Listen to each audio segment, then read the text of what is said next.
गायत्री मंत्र के प्रभाव से साधक उपासक के सूक्ष्म शरीर के विभिन्न शक्ति केंद्रों के जागृत होने से वे दिव्य शक्तियों, दिव्य विशेषताओं, विभूतियों व आत्मबल से संपन्न हो जाता है। गायत्री मंत्र का जप करते हुए प्रातःकालीन उदयमान सूर्य अर्थात सविता देवता का ध्यान करते करते साधक उपासक की बुद्धि तेजस्वी और प्रखर हो जाती है, जिससे उसे भौतिक और आध्यात्मिक दोनों क्षेत्रों में सफलता मिलने लगती है। गायत्री उपासक के जन्म जन्मांतरों के पापों के पहाड़ धू धू कर कर वैसे ही जल उठते हैं, जैसे जंगल में आग लगने पर पूरा का पूरा जंगल जलकर राख हो जाता है। इसलिए गायत्री को पापों का नाश करने वाली कहा गया है। संसार का समस्त सुख वैभव ऐश्वर्य प्रदान करने के कारण ही गायत्री को सुख स्वरूप कहा गया है।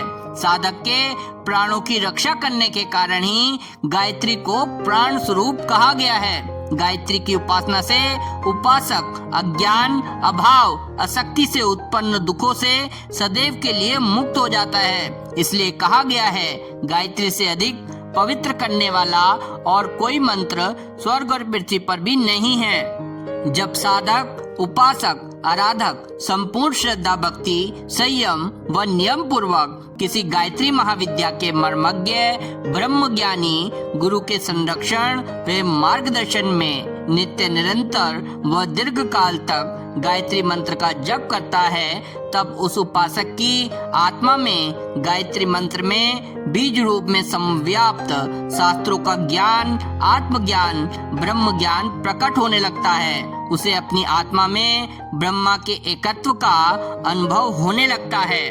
उसका लौकिक भौतिक जीवन भी सुख, शांति और समृद्धि से भर जाता है। सविता देव का ध्यान व गायत्री मंत्र जप के प्रभाव से आत्मा पर जन्म जन्मांतरों से चढ़े हुए अज्ञान, अविद्या के मल मिट जाते हैं और आत्मा प्रकाश रूपी ब्रह्मा से सराबोर होकर, ब्रह्म ज्ञान से नहाकर, पवित्र और प्रकाशित होकर ब्रह्म साक्षात्कार कर पाने में समर्थ और सफल हो जाती है।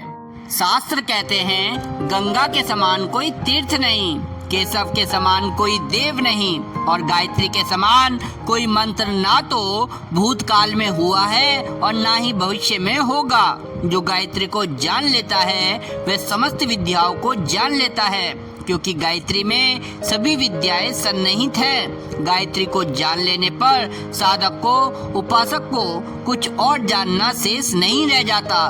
ब्रह्म रूपा गायत्री को जप कर साधक स्वयं भी ब्रह्म स्वरूप हो जाता है, स्वयं तेज स्वरूप हो जाता है। अतः भौतिक सुख पाने की चाह रखने वाले और ब्रह्म रस को चखकर ब्रह्म रूप होने की इच्छा रखने वाले प्राणियों के लिए भी एकमात्र आश्रय गायत्री ही है। गायत्री के 24 अक्षरों में सभी देवों का वास है, इसलिए तो गायत्री को महामंत्र और मंत्रों का मुकुटमणि कहा गया है।